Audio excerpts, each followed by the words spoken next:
নমস্কার, সবাই কেমন আছেন? আশা করি সবাই ভালো আছেন। তা আমরা হলো যশোর গিলাম, বুঝেছেন, মানে আমার ননদ বাড়ি গিলাম।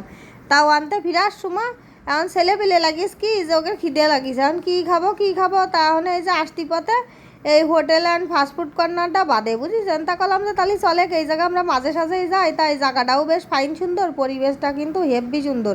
এটা কিন্তু ওই দোকানে ঢুকতেই ডাইন হাতে একদম নদীর মধ্যে পর্যন্ত, নদীর অর্ধেক পর্যন্ত কিন্তু ছোট ছোট ঘর বানায় বেশ ফাইন কায়দার হলো সব খাওয়া দাওয়ার জায়গা রয়েছে।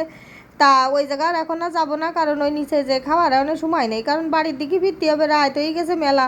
আর এদিকে রাস্তায় তো জম্মের কুয়াশার মধ্যে দিয়ে যেতে হবে। তাই যে দেখছেন চারিপাশে কি সুন্দর লাইটিং, একদম ঝকঝক ঝকঝক করতেছে। আর আমার ফোনের আবার সমস্যা আছে, বুঝেছেন, ওই ফোনটা পড়িয়ে যাই পিছনের গ্লাসটা ফাইটে গেল। তারপরে তো রাত কানা ফোন হলো সই দেয় না, রাত্রিবেলা সে সই দেয় না, রাত্রিবেলার ভিডিওটা ভালো হয় না, কিন্তু দিনের বেলার ভিডিওটা কিন্তু একেবারে সুন্দর হয়। তা যাই হোক, এই যে ওরা তো সব অর্ডার টর্ডার দেশে কিমি খাবে, তা আমি বললাম যে তোমরা খাতি লাগো, আমি একটুখানি এদিকে ভিডিওটা করে নিই। তাই দিয়ে আজকে মানে ওই একটু বাইরে ঠাইরি দিয়ে ঘুরে ঘুরে একটু ভিডিও নিছি। তারপরে ভাবতেছি যে এদের খাওয়া দাওয়া হইলো না কি কি কিছু দেশে না কি করতেছে, দুই বাইরে বসাই থুইছি। ওর বাবা আবার একটু ওই পাশে গেছে অর্ডার দিতি, তা দেখলাম যে কী জন্য খাচ্ছে, তার সামনে আর গেলাম না। পরে দেখি যে বার্গার অর্ডার দিল, আর আমি একটু কফি খাবো, কফি ছাড়া আর কিছুই খাবো না। তারপরে ওকে দেখে টেকে তারপরে একটু বাইরে আসতেছে, আর এনে কোনো সমস্যা নেই, ওরা দুইজন আছে, ওর বাবা ওই জায়গায় আছে। তো তা ভাবলাম যে আমি একটু এই আপনাকে কলাম না যে নদীর এই ভিতরে আছে এই যে সেই সিঁড়ি, কিন্তু ফাইন সুন্দর। আর এই যে সিঁড়িতে এখন আস্তে আস্তে করে নামতে হবে, আর একটু অন্ধকার অন্ধকার পানা আছে তো এখন এই সিঁড়িতে কিন্তু বাপু আস্তে পিস্তে নামতে হবে, না এখন বুড়োকালে যদি পড়িয়ে দড়িয়ে যায় ঠ্যাং আতপা ভাঙিয়ে নি, শেষে হইলো আর এক জ্বালা। তাহলে দেখছেন কি সুন্দর কায়দা লাইটিং ফাইটিং করা আছে। আর সব ওই জায়গা বসে আগের বার যখন আইলাম তখন আবার এই জায়গা বসে খাওয়া দাওয়া করিলাম, আর কি সুন্দর যে ঝিঝি পোকার ডাক শোনা যায়।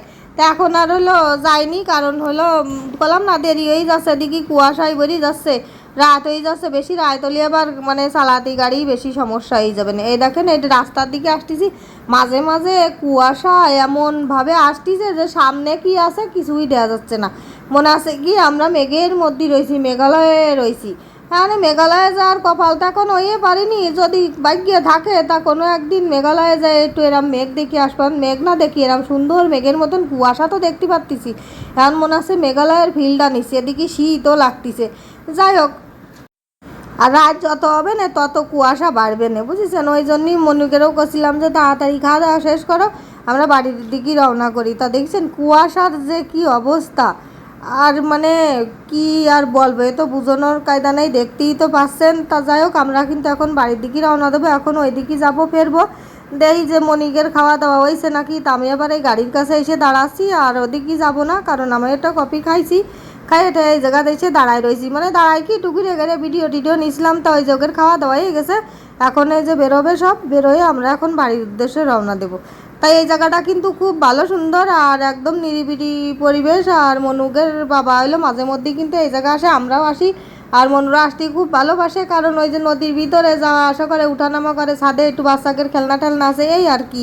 তা যাই হোক, আমার এই ভিডিওটা যদি আপনাদের কাছে ভালো লেগে থাকে তাহলে কিন্তু অবশ্যই লাইক কমেন্ট শেয়ার করবেন, সাবস্ক্রাইব করবেন। সবাই ভালো থাকবেন, টাটা।